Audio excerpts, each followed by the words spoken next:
started by talking about what costume designers do. What I'm gonna ask you now is if you could talk about the emotional impact on the story. Like, what can you just talk a little bit about the impact of what you do?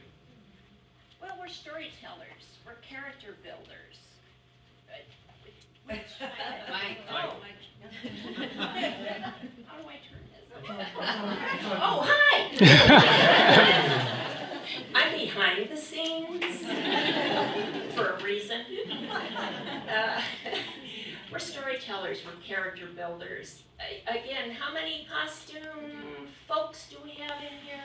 Yeah, y'all know this. I don't need to say this, but I am going to say this. How many of you know who designed Beetlejuice stripes? Nancy Steiner. Well, costumes. Aggie. Yeah, Aggie Rogers. Yes, you win. Okay, you get the prize again. And Ruth Myers with her fabulous Morticia Addams mermaid dress. We all remember that, don't we? Remember Scarlett O'Hara? What about that green velvet gown? Took it off the window. And Bob Mackie took that and turned it into a wonderful Carol Burnett moment with the curtain rod still in it. Okay, but who designed the original Scarlett O'Hara's gown? Yes! Scream it out. Yell those names out, because someday it's going to be your name and you're going to want somebody to yell it out. Okay, and then we have, oh my God, the iconic, I take my hat off to Deborah Landis, who created Indiana Jones iconic look.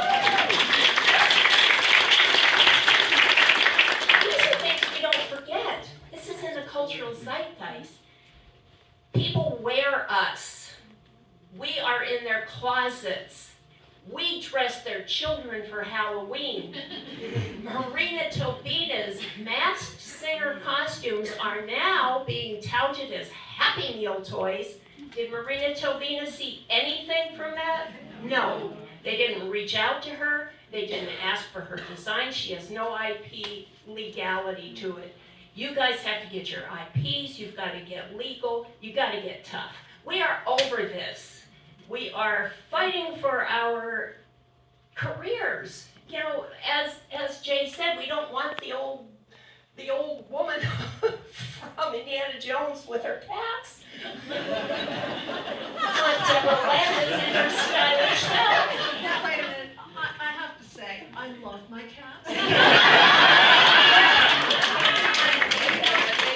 And see me after class if you would like to see the pictures.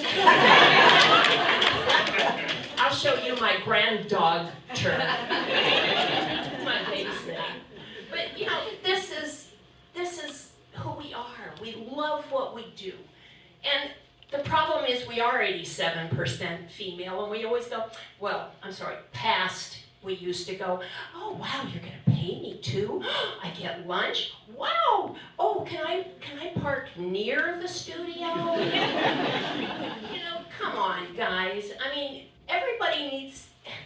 you need to respect every single department. Who remembers what the carpet looked like Scarlett O'Hara walked across? Yeah, I didn't think so. And how about, there was another one. I thought this one up and I thought it was so smart. Now I can't even find it. Oh. I don't know. Anyway.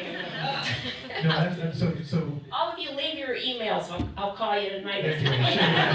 So, Terry, but what you said about the Halloween costumes and all stuff, we're talking about culture, right? And so, Deirdre, I want to bring you in because one of the things that I think is important when we realize how important these looks are, the storytelling and the culture, we need to be responsible stewards of what we show and what we share. And part of that has to do with inclusion and being intentional about, you know, how we dress folks and what that speaks to. Could you talk a little bit about how you think about that and how that impacts your work? Yes, it's quite deep to talk about equity in design. I think for me, I sit in the privileged space of being both a costume designer and production designer. But everyone knows me as a costume designer because that's where I cut my teeth. And what I realized in the time of my graduate studies is that inequity is baked into everything we do, in every aspect of design in our lives, how we live, where we shop, what's available, to some and not available to all. It also exists in the framework of costume design and stereotypes and how they are perpetuated. So for me, as a costume designer, it really is important from the moment I receive the script, and even before I receive the script, I've made a practice of seeing my agents, managers as my partners and my allies to suss out things that they know are not going to be okay with me. Because I feel I have a responsibility, not only as a costume designer, but as a woman of color. And my road has been quite long.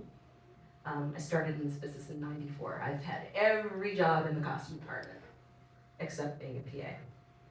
So suffice to say, I've had the experience, lived experience over time to see scripts that are not accurate, that portray and perpetuate stereotypes. And when you don't have that power, and you're not that department head, you really can't say anything. You just have to shut up and do your job and make sure the actor has their clothes.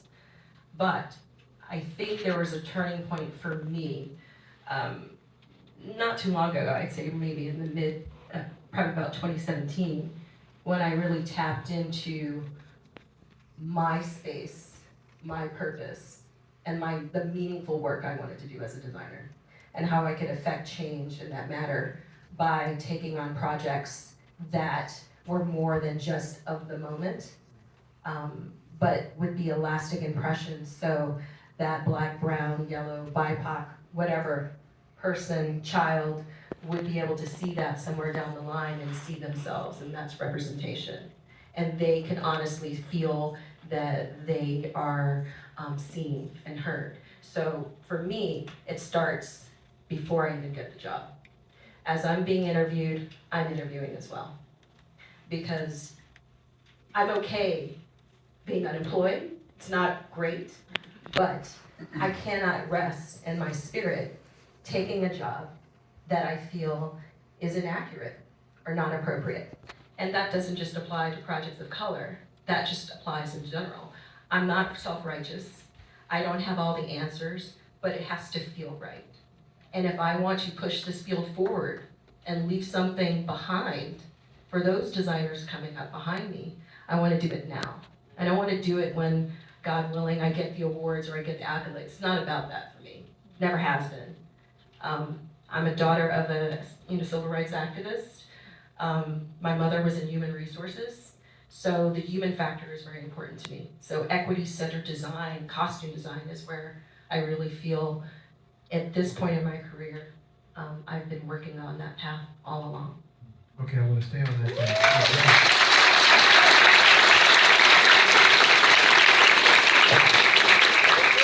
So, the one thing, I just wish the panelists would be more passionate. So, staying on that though, because remember, a bunch of the folks in the room are not costume designers themselves. So when you talk about doing the work, how does that same intention show up in terms of what you deliver, how you approach the work, et cetera, et cetera, et cetera? Give people some concrete examples of what you can do to be more mindful about representation. It's what we call cultural competency.